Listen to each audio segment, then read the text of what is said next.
말씀을 같이 오늘 나누고 싶은 말씀을 함께 봉독하고 이어서 말씀을 전하겠습니다. 오늘 주신 말씀은 누가복음 9장 28절부터 43절까지 말씀입니다. 저와 여러분이 한 절씩 교독하면 좋겠습니다. 제가 먼저 읽겠습니다. 저희 교회는 표준 세번역을 읽는데 어떻게 되나 모르겠습니다. 이게 제가 그 생각을 전혀 못했네요.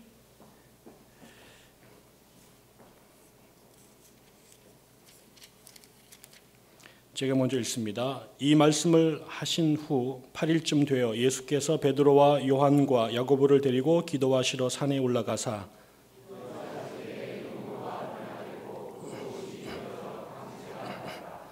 문득 두 사람이 예수와 함께 말하니 이는 모세와 엘리야라.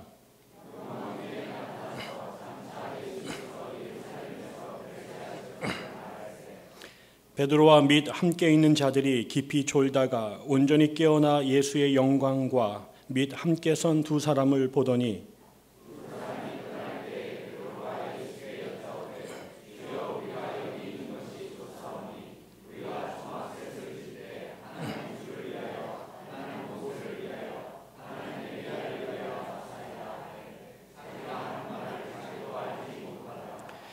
이 말할 즈음에 구름이 와서 그들을 덮는지라. 구름 속으로 들어갈 때에 그들이 무서워하더니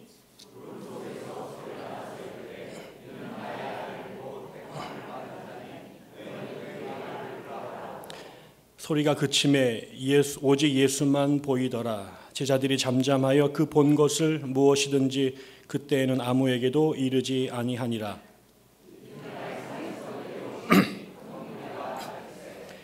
무리 중에 한 사람이 소리질러 이르되 선생님 청컨대 내 아들을 돌보아 주옵소서. 이는 내 외아들이니이다.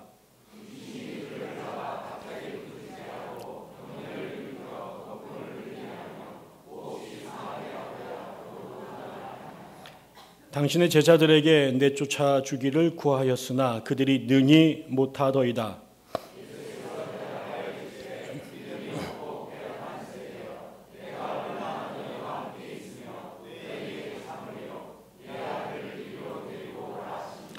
올 때에 귀신이 그를 거꾸로 들이고 심한 경련을 일으키게 하는지라. 예수께서 더러운 귀신을 꾸짖으시고 아이를 낫게 하사 그 아버지에게 도로 주시니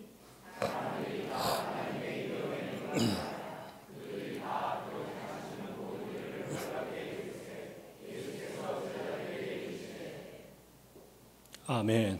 여기까지 읽겠습니다.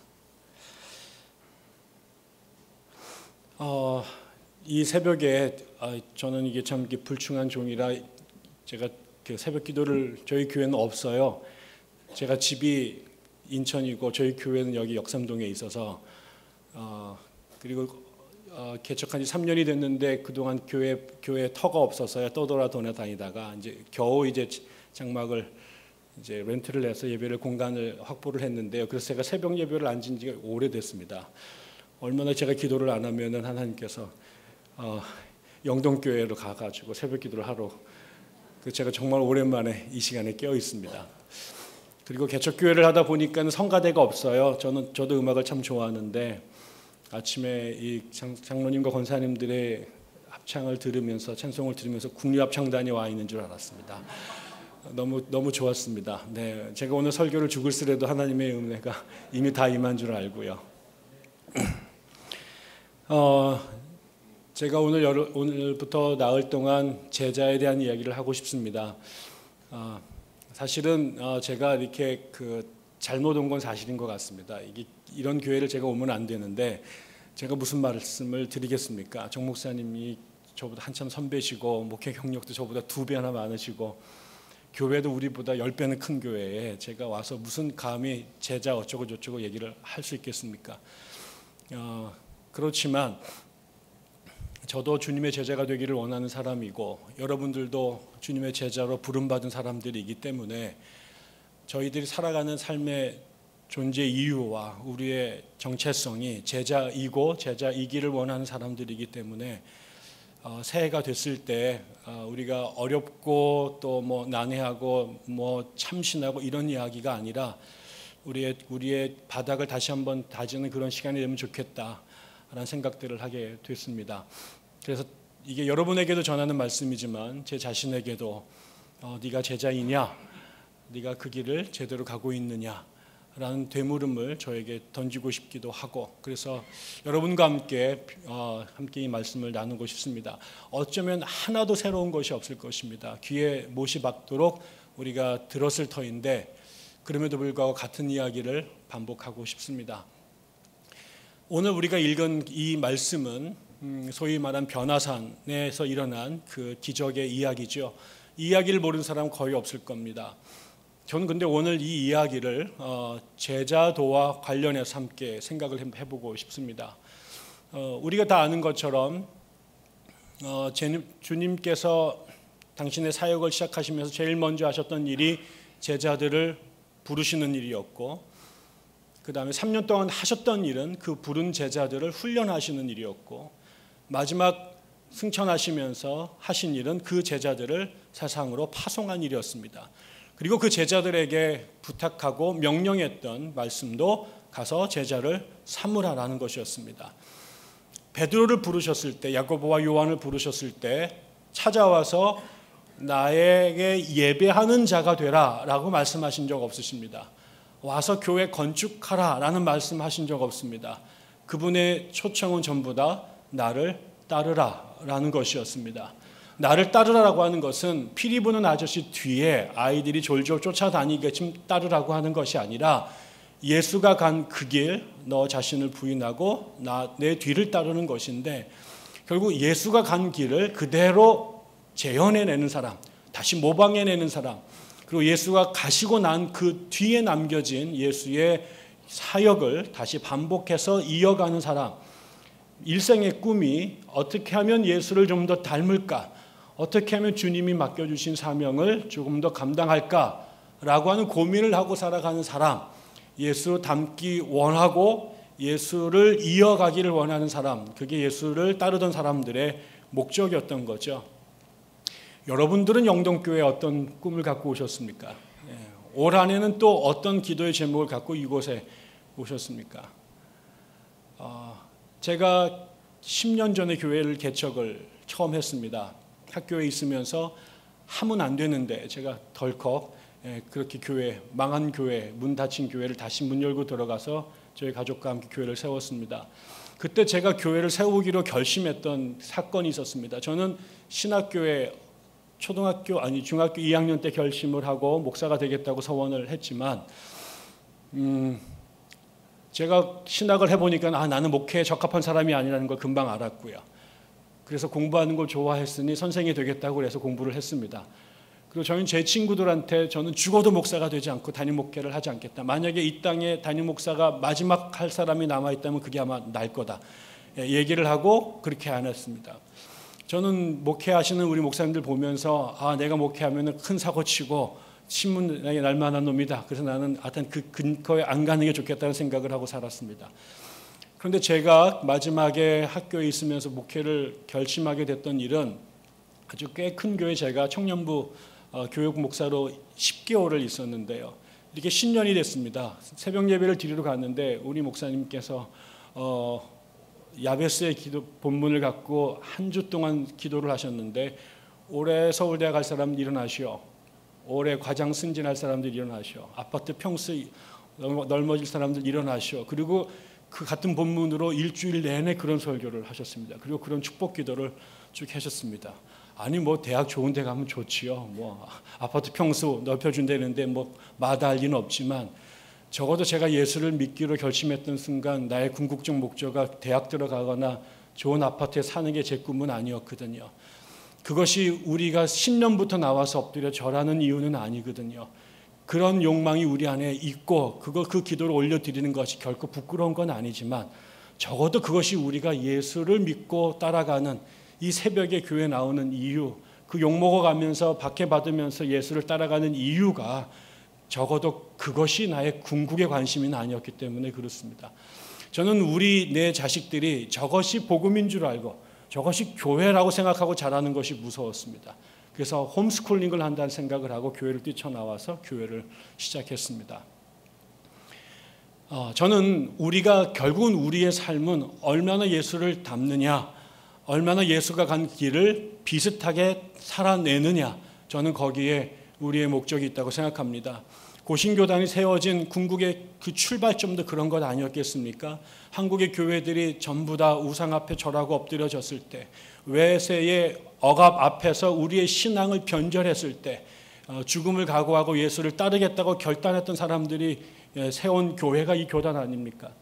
저는 한국에 이렇게 많은 사람들이 예수를 믿지만 한국의 교회의 위상이 바닥으로 점점 내려가고 수많은 사람들이 이단으로 빠지고 가나안 성도로 빠지고 젊은 아이들이 교회에 등을 돌리는 그 모든 이유가 교회 다니는 사람들이 좋은 대학 못 들어가고 교회 다니는 사람들이 좋은 아파트에 살지 못하기 때문이 아니라 교회 다닌다고 말하는 사람들은 1000만 가깝다고 의시되지만 예수 냄새 나는 십자가를 지고 가는 예수쟁이들의 숫자가 너무 적기 때문에 교회는 우뚝우뚝 서 있지만 그 안에 예수 냄새 나는 피가 펄펄 끓는 예수쟁이들이 너무 적기 때문에 말은 그렇게 들었는데 가보니 정작 그런 사람은 없는 거죠.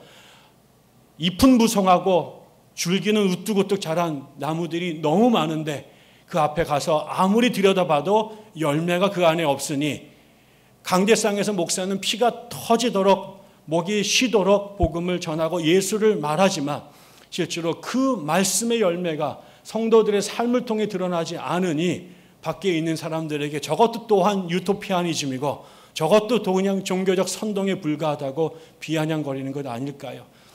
제가 요즘에 학교에서 학생들을 가리키고 목회를 하면서 만나는 가장 심각한 고민은 예수를 안 믿는 사람들이 교회를 향하여 욕설을 하는 것이 아니라 교회 안에 있는 사람들 안에 가득한 냉소주의입니다. 우리가 예수를 20년, 30년 믿었지만 우리 스스로가 복음을, 우리 스스로가 하나님의 말씀을, 우리 스스로가 성령의 권능을 인정하지 않습니다. 너무 많이 듣고 익숙한데 실제로 아무도 그 말씀에 가슴 뛰면서 반응하는 사람들이 없어요. 예수를 믿으라고 말하고 하나님이 살아계시다고 말을 하지만 그 말씀을 가슴으로 받아들인 사람이 없어요. 저것도 그냥 그렇고 그런 설교고 저것도 종교 나부랭이고 저것도 그냥 그런 거야. 실제로 기도한다고 뭐 되겠어? 성령이 계시긴 뭐가 계셔? 교회가 계시다면 교회가 이 모양일까?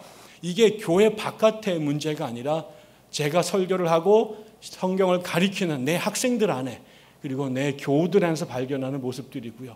때로는 제 모습 안에서도 그런 모습들을 보게 됩니다. 저는 오늘 답답한 이야기일 수 있겠지만 또 들어서 너무 뻔한 이야기겠지만 저는 다시 우리가 올 한 해 주님의 제자가 되겠다고 허리띠를 졸라매는 그런 시간들이 이 아침이 되었으면 좋겠습니다. 먼저 우리가 오늘 보면 저는 예수의 제자가 되는 두 영역이 있다고 생각합니다. 오늘 우리가 읽은 변화산을 갖고 이야기를 나누면 저는 공간적으로 두 가지의 상징이 있는데요. 두 가지 중요한 영역이 있는데 하나는 예수님의 제자들이 변화된 예수의 모습을 발견했던 산 위가 있고요. 그 다음에 그 예수와 함께 내려와서 경험한 산 아래가 있습니다. 저는 이 두 공간이 전부 다 우리가 제자로 우리가 빚어져가는 훈련의 장이 되어야 된다라고 생각합니다.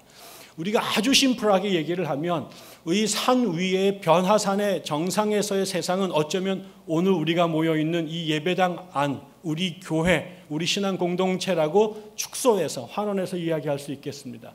또 이 산 아래의 세상은 이 예배당, 우리 신앙 공동체 밖에서 우리가 일상을 살아가는, 우리가 먹고 살기 위해서 몸부림치고 살아가는 저 바깥 공간, 우리의 일상의 영역이라고 얘기할 수 있을 것 같아요. 산 위는 오늘 보면 예수님께서 제자들 3명을 데리고 산 위로 올라가십니다. 갔더니 예수께서 기도하러 올라가셨다고 말하는데 예수께서 기도하실 때 갑자기 그의 몸이 변화됩니다.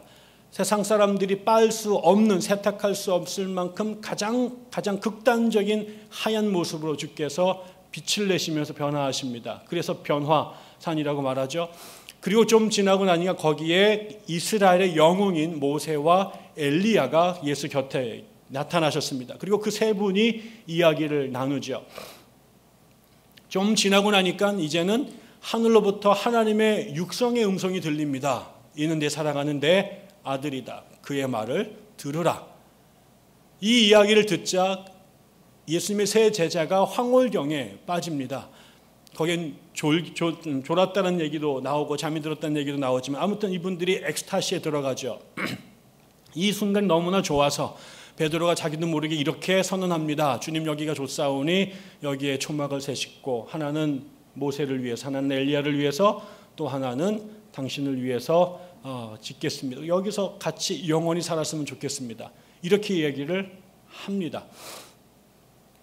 여러분, 우리가 종교인이 됐을 때, 우리가 다른 사회의 동아리나 아니면 학습 공동체가 아니라 신앙 공동체가 됐을 때 갖고 있는 꿈이 뭘까요? 여러분이 교회 다니면서 예배를 매주 드리면서 오늘 이 시간에 모였을 때도 여기에 오시면서 어떤 기대를 가셨을까요? 아마도 오늘 우리의 이 자리가 변화산의 자리가 된다면 아마 여러분이 아마 평생 동안 간증 집회 하시면서 정말 빌딩을 하나 지실지도 모르겠습니다. 책도 쓰고 내가 그날 새벽에 배동만 목사가 와서 설교할 때 그 뒤에 그분이 정말 성령으로 우리 가운데 임재해서 우리 안에 예수님 모습도 보이고 엘리야 모습도 내가 봤다. 그리고 우리 가운데 하늘에서 하나님 말씀하시는 걸 내가 들었다라는 이 체험이 있다면 우리의 신앙생활이 이전과 동일하지 않을 것입니다.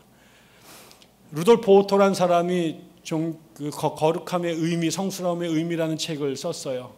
그 사람이 생각할 때 종교의 핵심은 누미노제라는 것인데 그것은 우리가 하나님을 경험했을 때 경험하는 아주 독특한, 아주 충격적인 그런 감정들을 분석한 책입니다. 성경에도 보면 모세가 떨기나무 가운데 임한 하나님을 만났을 때, 그리고 지금 변화산에서 제자들이 예수를 만났을 때, 그리고 다메섹으로 가던 길에 바울이 부활한 예수를 만났을 때, 이사야가 예루살렘 성전에서 수납 가운데 임하신 하나님을 경험했을 때 그 경험이 그를 전율하게 하고 그의 삶을 총체적으로 변화시킵니다. 이 경험을 하고도 그 이전과 동일한 삶을 산다고 하면 그건 정말로 구제가 불능한 사람일 것이고요. 그런 사람은 존재할 수가 없습니다. 이 경험이 우리를 변화시키죠. 그래서 그 경험을 강조하는 사람들이 생겨나게 되고, 그래서 초대교회 때부터 하나님과 이 경험을 추구했던 사람들이, 자신의 삶을 드렸던 사람들이 이집트 사막에서 수도원 공동체를 만들었고 수사들이 나왔고 거기에 신비가들이 나왔습니다. 오늘날에도 고시는 좀 어떤지 잘 모르겠습니다만 성결교회나 오순절 교단 사람들은 그 체험이 주는 그 황홀경을, 그 환희와 쾌락을 계속해서 반복해 맛보기 위해서 끊임없이 기도하고 뜨겁게 찬양하고 엄청나게 열심히 예배를 드립니다. 그분들이 성령이 임재해서 방언을 하고 병이 낫고 귀신이 쫓아가는 경험들을 한 번 하고 나자 이게 너무나 매혹적이어서 이거를 끊임없이 반복하고 싶으니까 더 열심히, 더 극단적으로 그런 경험들을 추구하게 되죠. 제 주변에도 한 번 경험했던 그날의 그 사건을 갖고 평생 우려먹고 사시는 분들 많이 뵀습니다. 저도 중학교 때 교회 부흥회 갔을 때 하나님 만났던, 또 아주 어렵게 40살이 돼서 교회 처음 개척했을 때 방언을 받았을 때 뭐 이런 것들이 저에게도 평생 열등감이었다가 나도 방언하게 됐다고 엄청 10년 동안 떠들고 다녔습니다. 그게 우리 안에 있죠. 이게 되게 중요합니다. 우리의 신앙이 성경을 연구한 것도 아주 중요하고 교회 역사를 공부하는 것도 중요하고 그리고 신학 서적들을 읽어서 지적으로 예수에 대하여 아는 것도 중요하지만 우리가 주의 제자가 되기 위해서 제일 중요한 것은 예수와 우리 간의 인격적인 경험입니다. 그분이 우리의 사유의 대상, 우리의 지식의 대상이 아니라 그분이 living being이라고 하는, 그분이 살아계신 존재라고 하는 것을, 그분이 어제나 오늘이나 영원토록 우리 가운데 함께 계시다라고 하는 이것을 우리의 전 존재가 경험하게 되는 그 사건이 우리에게 끊임없이 필요합니다. 물론 그분이 매일 나타나서 내가 예수다라고 보여주면 좋겠습니다만 적어도 그것이 어떤 모양과 양태일지라도 그분이 살아계신 하나님이라고 하는 것을 우리의 존재가, 우리의 의식이, 우리의 잠재의식이, 우리의 영혼이 만나게 되는 이 충격적 사건이 우리에게 꼭 필요합니다. 너무나 많은 사람들에게 예수는 벌써 너무나 오랫동안 이미 지식이 되어버렸습니다. 예수는 우리의 연구의 대상이지, 우리가 알아가야 될 학습의 목적이지, 나와 함께 동행하시는, 지금도 내 삶에 개입하시는, 지금도 살아서 운행하시는, 지금도 내 삶을 새롭게 빚으시고 내 안에 구속의 역사를 이루어 가시는 살아계신 하나님으로 경험하는 것, 이게 우리가 산 위를 올라가는 가장 중요한 목적입니다. 그럼 여기에 올라가서 뭐 할까요? 그분이 임재해서 우리가 부르르 떨면서 만약에 접신한 무속인처럼 그렇게 그 경험을 위해서 갈까요? 그게 아닙니다.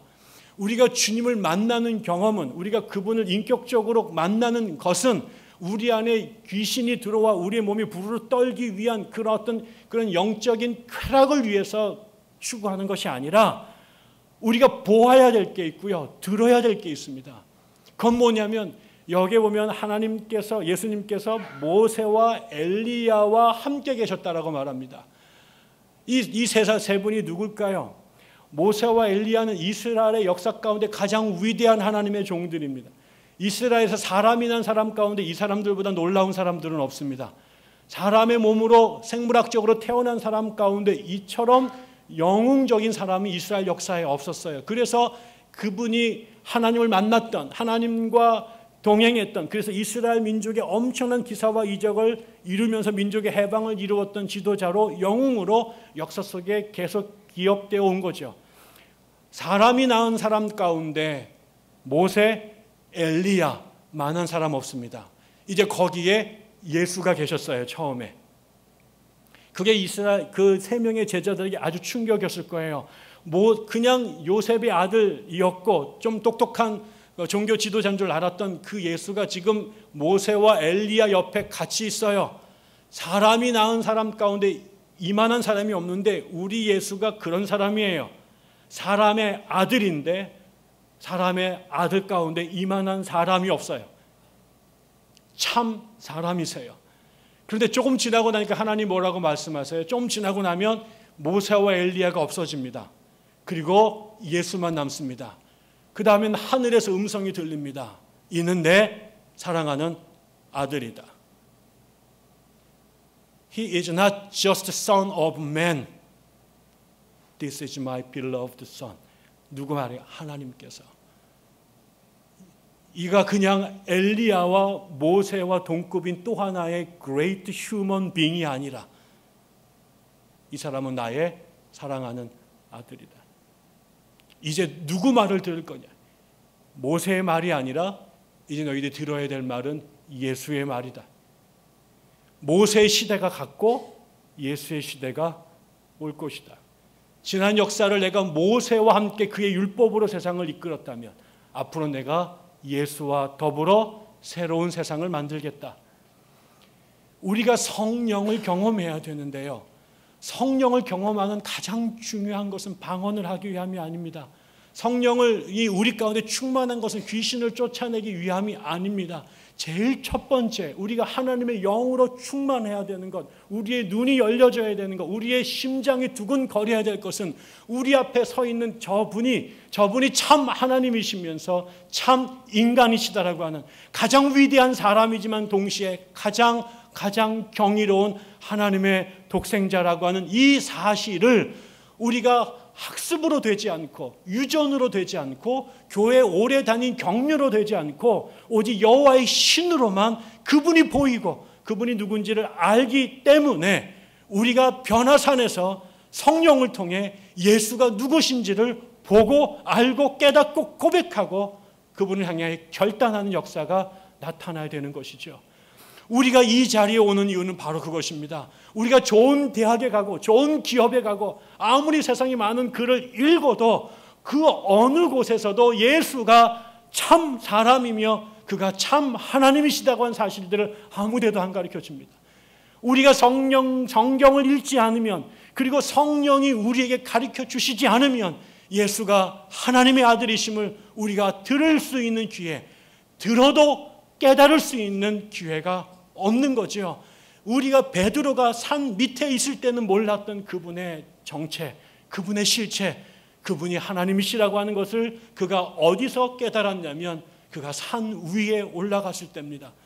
우리가 이 시간에 이 자리에 나오는 가장 중요한 이유는 이곳에 나와서 말씀을 듣고 기도하고 성령이 우리 가운데 조명해 주실 때 잊혀졌던, 그 다음에 잃어버렸던 그 예수가, 그분이 우리의 주님이시라고 하는, 그분이 하나님이시라고 하는, 하나님이 나의 자식이라고, 내가 사랑하는 내 아들이라고 말했던 그 소리를 다시 들을 수 있기 때문에, 그리고 들어야만 하기 때문에 우리가 이 자리에 다시 올라오는 것입니다.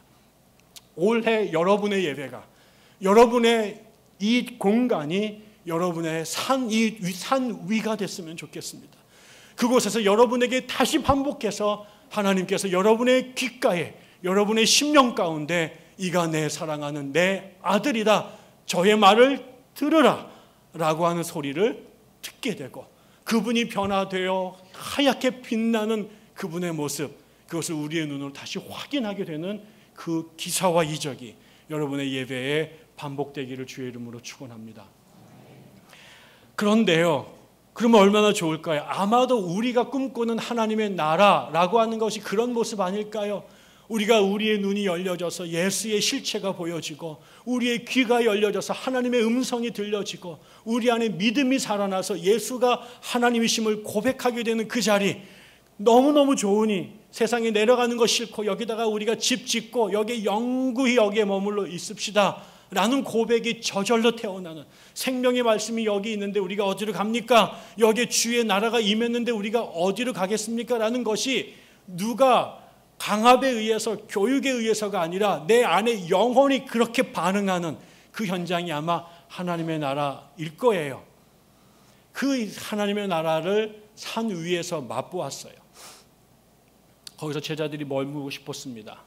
그냥 이대로만 살면 얼마나 좋을까요? 저도 제가 아까 중학교 때 전 성결교회를 다녔는데요, 성결교 부흥회를 참 많이 했습니다. 중학교에 갔는데 부흥회가 진짜 좋더라고요. 근데 저는 목사님 설교는 별로 안 좋고요, 찬송하는 게 그렇게 좋았어요. 그러지 막 불길 같은 성령이 막 이런 것들을 그냥 한 시간씩 부르잖아요. 그러면 그냥 막 그것만 해도 그냥 천당에 온 것 같아요. 제가 지금도 기억이 나는데 우리 권사님한테 권사님, 목사님 설교 안 하고 우리 찬송만 밤새 부르면 안 돼요? 목사님 설교하면 졸린데 찬송할 땐 자는 사람이 한 명도 없어요. 그래서 저는 정말 너무너무 그게 좋았습니다. 그래서 막 우리 교회가 이렇게 밖에서 보면 금요일날 철야 기도를 하는데, 이게 그 밖에서부터 한 200m까지 박수 치는 소리가 막 들려요. 그러면 그 박수 소리를 들으면 제 심장도 같이 비트박스에 들어간 것 같아요. 그럼 막 거기 막 달려갔어요. 들어가자마자 정말 여기서 막 으쓱으쓱 거리면 거기 박수를 치며 찬양하는 사람들 얼굴 속에 정말 하나님의 나라가 임재한 것 같은 모습들을 봤어요. 저는 그게 너무 좋아가지고요, 그래서 여기에 평생 살고 싶어서 신학교로 갔어요. 여기에서 사는 게 너무너무 좋아서. 그래서 저는 교회에서 살기 위해서 신학교를 갔는데, 신학을 공부하고 나중에 깨달음을 얻고 나니까 나는 계속해서 교회에 머물고 싶은데 성령이 제 엉덩이를 걷어차서 교회 밖으로 쫓아내시는 거예요. 나는 산 위에 머물고 싶은데, 내가 예수 잘 믿는 베드로, 야고보, 요한 같은 동료들과 더불어 엘리야, 모세 같은 사람들만 쳐다보고 살고 싶은데, 예수님께서 그의 제자들을 그 산 정상에 머무른 것들을 허용하지 않으세요. 여기 보면 그 이튿날 예수님께서 그의 제자들을 데리고 산 밑으로 끌고 내려오십니다. 초막 셋을 집자고 하는 제자들의 의견을 단칼에 제거하시고 그들을 산 밑으로 내려옵니다. 산 아래는 어떤 세상입니까? 분명히 산 위는 하나님의 나라였어요. 예수가 계셨고 모세, 엘리야가 있었고, 그 다음에 그를 숭배하는 베드로, 야고보, 요한이 있었고, 그들에게 영화롭게 임재하시는 하나님 계시는 공간, 그게 변화산 정상이었습니다. 산 밑은 어떤 세상입니까? 한 아이가 있어요. 여기에 뭐라고 말합니까? 귀신이 들렸답니다. 사람으로 태어났습니다. 하나님의 형상으로 갖고 태어났습니다. 그런데 하나님의 형상을 갖고 태어난 그 사람이 귀신에게 장악이 됐습니다. 그래서 어떻게 합니까? 거품을 뭅니다. 아무 데서나 쓰러집니다. 자기 몸을 자해합니다. 사람으로 태어났는데 하나님의 형상으로 분명히 창조되었는데 그의 주인이 성령이 아니라 귀신이 그의 주인이 되었습니다. 하나님 나라 저 산 위에서는 지금 주께 예배드리고 주님께 영광 돌리는 삶을 살아가는 삶이 존재하는데 그렇게 지음받은 그의 백성이 그렇게 살지 못하고 짐승만도 못한 삶을 삽니다. 미쳤습니다.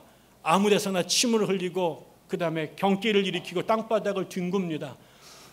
그가 귀신에게 장악되자 그만이 그렇게 됩니까? 그를 자식으로 둔 부모와 형제 자매는 어떻게 될까요? 여러분 가운데 한 사람이 치매가 들어오거나 한 사람이 경기를 일으키거나 한 사람이 아니면 그렇게 정신을 잃어버리는 사람으로 살지 못하는 그런 사람이 단 한 명만이라도 여러분 집안에 있어 본 적이 있습니까? 아니 그렇게까지 않아도 여러분 집 가운데 중병을 갖고 있는 환자 한 명만 있어도 그 사람 한 사람의 개인의 고통이 아니라 그의 집안 전체가 그렇게 살지 못합니다. 제가 유학 중에 만난 저의 아주 절친한 친구가 있는데 두 번째 아이를 미국에서 낳았어요. 근데 출산하는 중에 의료사고가 났고 그 아이가 장애인이 됐습니다. 엄마가 절세 미인이에요. 딸 아이가요 길거리 캐치생이 됐어요. 나중에 대한항공 지금 직원이 됐는데 그런 집안의 여자아이가 언챙이가 됐고요. 입이 돌아갔고요. 8살 때까지 일어나지를 못했어요. 그 아이가 태어나는 순간 그 집안 전체가 사모님이 저희 아버님께서 아프셨습니다. 5년 동안 요양에 계셨습니다. 전화기가 울릴 때마다 심장들이 벌컥벌컥거립니다.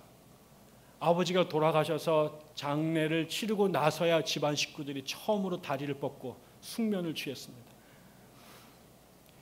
한 사람이 귀신에게 붙잡히니까 귀신은 한 사람에게 들어갔는데 그의 가족 전체가 무너집니다. 그것이 그 다음에 또 도미노를 일으켜서 그를 바라보는 이웃들이, 친척들이, 친구들이, 동네 사람들이 다 무너집니다. 하나님의 나라가 아니라 귀신의 세상입니다. 사람으로 태어났는데 사람으로 살지를 못합니다. 한 번도 사람 대접을 받아본 적이 없고요. 그 사람만의 고민이 아니라 그의 연쇄적으로 그와 연결되어 있는 모든 사람들이 그로 인하여 사는 것이 아닌 세상이 됐습니다. 제자들이 그들을 고치기 위해 달라붙었는데요. 어찌 할 줄을 모릅니다. 속수무책입니다. 예수님 곁을 몇 년을 쫓아다녔고 보고 들은 것이 있었지만 그들의 재주와 능력으로는 감당할 수 없는 세상입니다. 그 애비가, 그의 어미가 그 자식을 살리기 위해서 가만히 있었을까요? 그러지 않았을 거예요. 전국을 쫓아다니면서 좋은 의사, 좋은 약 다 사 먹이고 쫓아다녔을 겁니다. 제가 대전에서 10년 동안 학교에 있었는데요. 저희 구약학 교수 두 분이 참 희한하게 구약학 교수가 두 분이 계시는데 두 분 다 아이들이 큰아이가 자폐증이에요. 이 아이들 때문에 두 교수의 삶이 지난 10년 동안 정말 사람 사는 게 아니었어요. 어디에 제주도에 어떤 분이 자폐증에 좋은 처방을 갖고 있다는 소리만 들으면 그 다음날 그 아이를 덜쳐매고 제주도를 가고요. 강원도 산길에 좋은 약이 나왔다면 거기를 쫓아가고요. 좋은 병원이 생겼다면 밤이고 낮이고 그 아이들을 덜쳐업고 뛰쳐다녔습니다. 근데 아무도 못 고쳤어요. 그 가운데로 예수님께서 제자들을 데리고 오십니다. 여러분 그런 데 살고 싶으세요? 그런 사람이 옆에 있는 거 좋으세요? 아무도 그렇지 않을 거예요. 교회에 그런 사람 한 명만 들어와도요 교회 전체가 흔들립니다. 감당할 길이 없습니다. 싫은 게 아니에요. 감당할 능력이 없어요. 감당할 능력이 없어요. 그래서 사람들이 피합니다. 보고 싶어 하지 않습니다. 주변에 두고 싶어 하지 않습니다. 그래서 마을 공동체에 그런 사람들이 모여있는 장애인 특수학교가 들어오는 게 눈에 싫은 것이고 우리 아이가 그런 아이들과 어울리는 게 싫은 것이고 혹시라도 내 자식 안에 그런 아이들이 태어나는 것이 싫은 것입니다. 보는 게 너무 괴로워요. 내가 도와줬으면 좋은데 도와주고 싶어도 해줄 길이 없어요. 아무리 돈을 갖다 쏟아 부어도 고칠 수가 없어요. 아무리 많은 사람들이 달려붙어도 어떻게 해결할 방법이 없어요. 그러니까 우리가 외면하고 싶은 거예요. 그런 사람들 모아서 병동에다가 집어넣고 그런 사람들 산속에다가 집어넣고 격리소에 수용소에 집어넣어서 눈에 안 보이면 그나마 마음이나 편해요. 근데 눈에 보는 순간 그때부터 우리가 힘들어요. 그래서 아마 제자들은 그런 세상 버리고 산 위로 올라가고 싶었을 거예요. 거기에서 그냥 좋은 거 보고 저런 거 안 듣고 살고 싶었을 거예요. 그런데 예수는 저 산 위에 저 변화산에 그 신령한 그들만의 천국이 아니라 모든 사람들이 도망가고 싶어하는, 모든 사람들이 직면하고 싶어하는 그 세상으로 제자들을 데리고 오세요. 그분이 원래 그러신 분이세요. 근본 하나님과 본체이시나 동등됨을 취할 것을 여기지 않고 그 귀한 하나님의 나라 내버려 던지고 사람의 몸으로 죄인의 육신을 입고 이 땅으로 내려오셨어요. 그것도 화려하고 깨끗하고 좋은 것이 아니라 귀신에 의하여 넘어져 지옥 같은 그 지옥의 현장 안에 이 땅에 이미 지옥을 살고 있는 사람들의 속으로 그의 제자들을 데리고 가셨어요. 그리고 그 귀신과 대면하세요. 그리고 울고 아우성치는 사람들을 보세요. 그들의 이야기를 들으시고요, 그들을 만지시고요, 그들과 함께 우시고요, 그들과 함께 분노하시고요, 그들과 함께 절규하세요. 그리고 그거를 자기만 보는 게 아니라 자기 뒤를 따라오겠다고 자기를 숭배하겠다고 오는 사람들한테 그 세상을 보게 하세요. 네가 봐야 될 세상, 네가 머물러야 될 세상은 저 산 위에 저 황홀경 속에 천막 지은 것이 아니라 모두가 내팽개치고 도망가고 싶어하는 이 징글징글하고 지긋한 우리의 이 현실 한복판이다. 여기에 제자들을 끌고 예수께서 오게 하세요. 그리고 그들로 하여금 이 문제를 보게 하십니다. 그리고 그 문제 앞에 무능한, 대단히 잘난 것 같고 굉장한 것 같지만 이 귀신 들린 어린아이를 감당하지 못하는 이 수많은 무능한 인간들, 그 앞에 아무것도 못하고 있는 그 철저하게 무능한 자신의 실체를 보게 하는 거예요. 넌 하나님이 아니라. 인간이 대단한 것 같지만 엄청난 문명을 지어내고 엄청난 과학을 만들어내니 최근에 유발 하랄이라고 하는 사람이 얼마 전에 호모사피엔스라는 책을 썼어요. 호모사피엔스라는 게 똑똑한 인간 아닙니까? 인간이 똑똑하다는 거 아닙니까? 근데 그걸로 이제 성이 안 찼어요. 책을 올해 다시 냈어요. 책 이름이 호모데우스예요. 이제 인간이 신이 됐다라는 거예요. 지금 인간의 모습은 18세기 고대 종교보다, 그 종교가 믿었던 신보다 지금 인간이 훨씬 더 뛰어나다라는 거예요. 인간의 힘으로 질병과 그리고 전쟁과 그리고 빈곤을 극복해냈다라는 거예요. 더 이상 종교가 필요 없는 세상이 됐다라고 말하는 거예요. 인간이 이제는 장생불사하는 시대를 만들어냈다라고 그런 책들이 예언을 하고 있어요. 그런데 하나님께서 그런 인간들을 산 밑으로 끌고 내려오셔서 그 귀신 들린 앞에 널브러져 있는 인간들의 모습을 바라보게 하시면서 똑똑히 보라고 하는 것이죠. 너는 창조주가 아니야. 네가 대단히 잘난 것 같지만 네가 아무것도 아니라고 하는, 얼마나 무능하고 얼마나 별 볼 일 없는지를, 이 실체를, 이 인간의 삶을 보게 자각하게 만드는 거죠. 그 안에 얼마나 우리가 또한 믿음 없는지를 보게 하는 거예요. 우리가 하나님의 백성이라고, 하나님 잘 믿는다고 엄청나게 의시되고, 내가 목사고 장로고 신학 교수라고 의시되지만 우리 안에 주의 선언은 말세에 믿음을 보겠느냐라는 거죠. 교회들이 우뚝우뚝 서 있어요.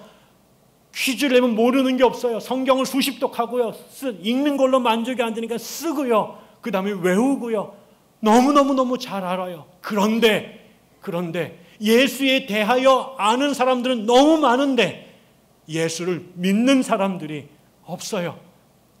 세상은 우리의 예수에 대한 지식으로 바꾸는 것이 아니라, 우리를 구원하게 하는 건 예수에 대한 지식이 아니라 그분이 우리의 독생자이시고 그분이 우리를 창조하셨고 그분이 우리를 구하실 거라는 것을 믿어야 되는데, 그 믿음이라고 하는 것이 우리 안에 없는 거예요.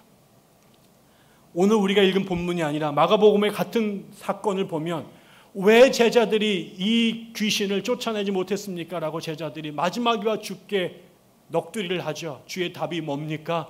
기도 외에는 이런 유가 나갈 수 없다고 말합니다. 무슨 문제입니까?